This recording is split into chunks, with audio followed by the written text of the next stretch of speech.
अस्सलाम वालेकुम रहमतुल्लाहि व बरकातुहू। दोस्तों, आज मेरे साथ नेपाल की एक मारूफ और मोतबर शख्सियत तशरीफ़ फरमा है। नेपाल के बारे में कहा जाता है कि ये मुल्क दुनिया में कभी किसी का गुलाम नहीं हुआ और उसकी वजह शायद यहाँ के लोगों के अंदर वो जो एक आज़ादी की तड़प है और आज़ाद रहने की जो आरजू है हमेशा से रही है और उसके लिए ये हमेशा से कुर्बानियाँ देते आ रहे हैं और बहुत सारी कुर्बानियाँ दे करके बिल आखिर नेपाल की इस वक्त वो शक्ल हमारे सामने है जो हम जानते हैं, जिसे हम जमहूरी तर्ज हुकूमत कहते हैं।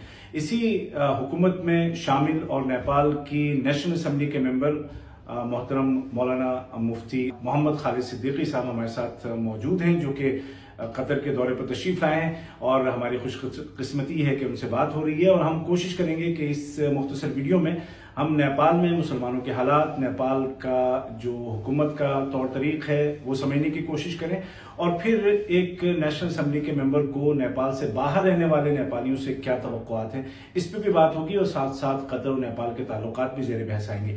तो मौलाना मुफ्ती मोहम्मद खालिद सिद्दीकी साहब, सर पहले तो बहुत बहुत शुक्रिया, आपने मौका दिया बातचीत का और कतर में हम आपको खुशामदीद कहते हैं। बहुत बहुत शुक्रिया और आपके इस चैनल का भी शुक्रिया कि आपने हमारी इज्जत अफजाई फरमाई। सर, इज्जत अफजाई तो आपने हमें की है वक्त दे करके। मौलाना, बगैर किसी तमहीद व ताख़ीर के मैं सबसे पहले तो ये जानना चाहूँगा कि जिस नेशनल असम्बली के आप मेंबर हैं उसमें आपकी क्या जिम्मेदारियां हैं और नेपाल का जो उमूमी तौर पर जो तर्ज हुकूमत है वो क्या है? ये 2000 विक्रम संवत 2078 यानी अब से 8 साल पहले जो दस्तूर बना है, उस दस्तूर के मुताबिक नेपाल में हुकूमत की 3 सतहें हैं, एक विफाक, एक सूबा, एक मकामी। जी।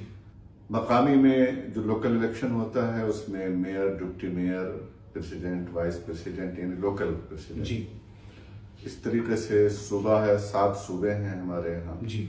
मैं जिस सूबे से ताल्लुक़ रखता हूँ वो मध्य प्रदेश कहलाता है, सूबा मध्य कहलाता है। मरकज के अंदर 2 ऐवान हैं जिसे आमतौर पर दुनिया ऐवान ज़ेरी और ऐवान बाला कहती है। हमारे यहाँ हाउस ऑफ रिप्रेजेंटेटिव और नेशनल असेंबली यानी प्रतिनिधि सभा और लोकसभा और राष्ट्रीय सभा उसे कहा जाता है।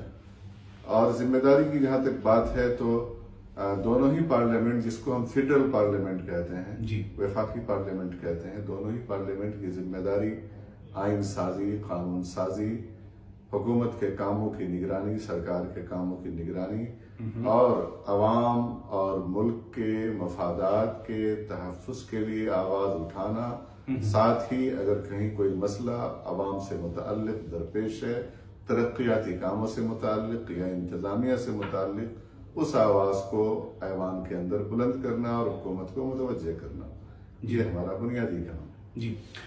मुफ्ती मौलाना मोहम्मद खालिद सिद्दीकी साहब, member of national assembly of Nepal, ये बताइए कि मुसलमान तो वहाँ बहुत कम तादाद में होंगे, तो माहौल, उमूमी माहौल कैसा है हुकूमत के गलियारों में या अवामी सतह पर?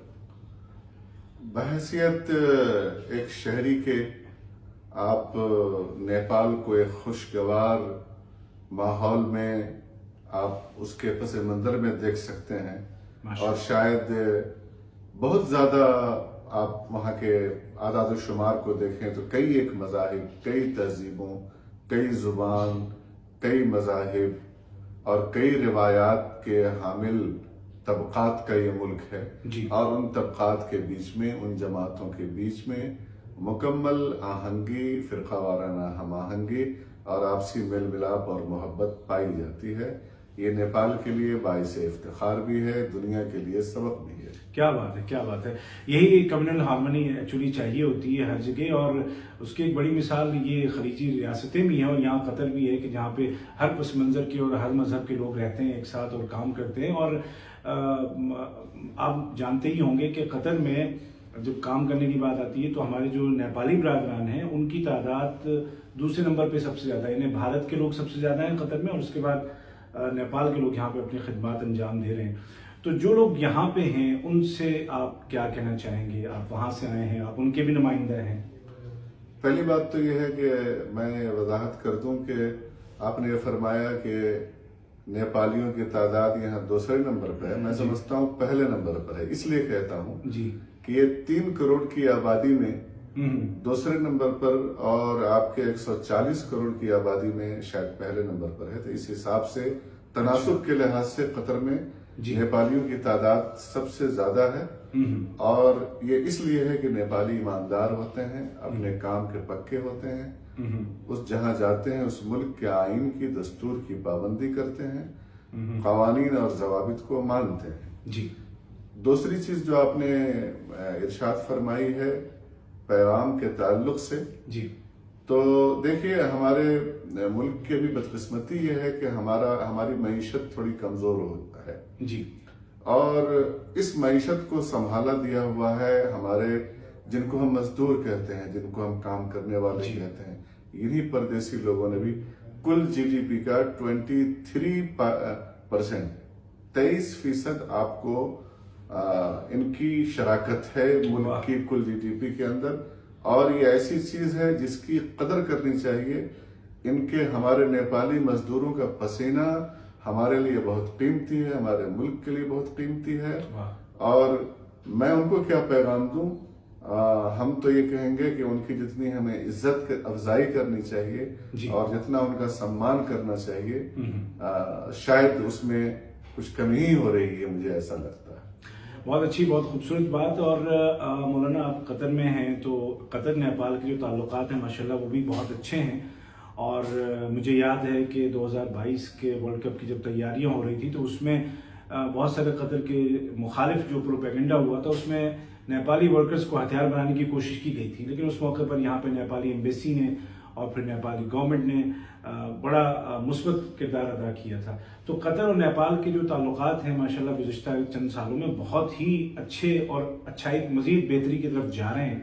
اور ابھی خبریں ہیں کہ صاحب سمو امیر شیخ تمیم بن حمد آل ثانی بھی جلد نیپال کا دورہ کرنے والے ہیں. تو اس حوالے سے ان تعلقات کو آپ کہاں دیکھتے ہیں اور مستقبل میں آپ کو کیا امید ہے؟ قطر اور نیپال کا تعلق کئی دہائیوں سے بلندیوں کو چھو رہا ہے. جی.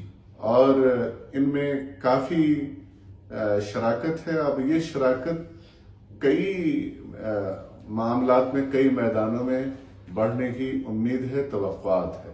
جی. صاحب السمو الامیر شیخ تمیم کے دورے کی خبریں ہم بھی سن رہے ہیں. یہ نیپال کے لیے، قطر کے لیے، دونوں ملک کی ترقی کے لیے، خوشحالی کے لیے، اور بالخصوص نیپال میں سرمایہ کاری کے لیے، جی. اور نیپال کے اندر روزگار کی فراہمی کے لیے، کیونکہ جب سرمایہ کاری ہوگی تو روزگار کے مواقع میسر ہوں گے. گویا ہمہ جہت طریقے سے یہ ان کا دورہ دونوں ہی ملک کے خوشگوار تعلقات میں مزید بہتری اور استحکام لانے کے لیے انتہائی مفید، اور میں ایک لفظ کہوں تو شاید غلط نہ ہو کہ انشاءاللہ تاریخی ثابت ہوگا. انشاءاللہ تاریخی تو ہے، یہ پہلا دورہ ہوگا میرے خیال ہے کسی بھی گلف اسٹیٹ کے ہیڈ کا پہلا دورہ ہوگا یہ. اور یہ یقیناً یہ گلف کے پہلے مطلب سربراہ کا دورہ ہے. اور نیپالی، ہماری حکومت اور نیپال کے عوام ان کو خوش آمدید کہنے کے لیے بے چین ہیں. ہم لوگ خود تیاری کر رہے ہیں ان کے استقبال کی کہ بسر و چشم تشریف لائیں. ماشاءاللہ جی. اللہ تعالیٰ آپ لوگ سب کو سلامت رکھے. اچھا، ایک آخری جو معلومات نیپال کے حوالے سے، کتنے مسلمان ممبران ہیں آپ کے ہاؤس آف ریپرزینٹیٹیو میں اور نیشنل اسمبلی میں؟ ہاؤس آف ریپرزینٹیٹیو میں کل 6 افراد ہیں. جی. اور نیشنل اسمبلی کا میں اکلوتا مسلم ممبر ہوں. اچھا، ٹھیک ہے. اور جو ذیلی سطح پر جو دیگر سطح ہیں حکومت کی، اس میں بھی یقیناً پارٹیسپیشن ہے؟ یقیناً ہے، پارٹیسپیشن ہے. اگرچہ وہ بہت زیادہ اطمینان بخش نہیں ہے، لیکن ہم میں چونکہ تعلیمی بیداری نہیں ہے، شعور بیدار نہیں ہے، جہالت ہے، پسماندگی ہے، غربت ہے، ان تمام کی بنیاد پر یہ تخلف، یہ پسماندگی ہے، انشاءاللہ دھیرے دھیرے دور ہوگی. انشاءاللہ. مولانا، آپ جمعیت علماء نیپال سے تعلق رکھتے ہیں اور آپ کے علاوہ اور بھی وہاں پہ سیاسی، دینی، ملی تنظیمیں ہیں، رفاہی اور سماجی تنظیمیں ہیں. سب مل کے آپ لوگ کوشش کر رہے ہیں. ہماری دعا ہے کہ اللہ تعالیٰ ان کوششوں کو برابر کرے. اور آپ تمام جو لوگ بھی ایک عرصے سے کوششیں کر رہے ہیں اپنی کمیونٹی کے لیے، اپنے ملک کے لیے، آپ لوگوں کے لیے بھی بہت ساری دعائیں ہیں. آپ نے وقت دیا، آپ کا بہت بہت شکریہ. ایک دنیا آپ کو سنتی ہے اور اب نیپالی بھی سننے لگے ہیں اور ہم بھی سنتے ہیں. آپ کا بہت بہت شکریہ. بہت شکریہ دوستوں. اسی کے ساتھ اجازت دیجیے, انشاءاللہ پھر ملاقات ہوگی. خدا حافظ.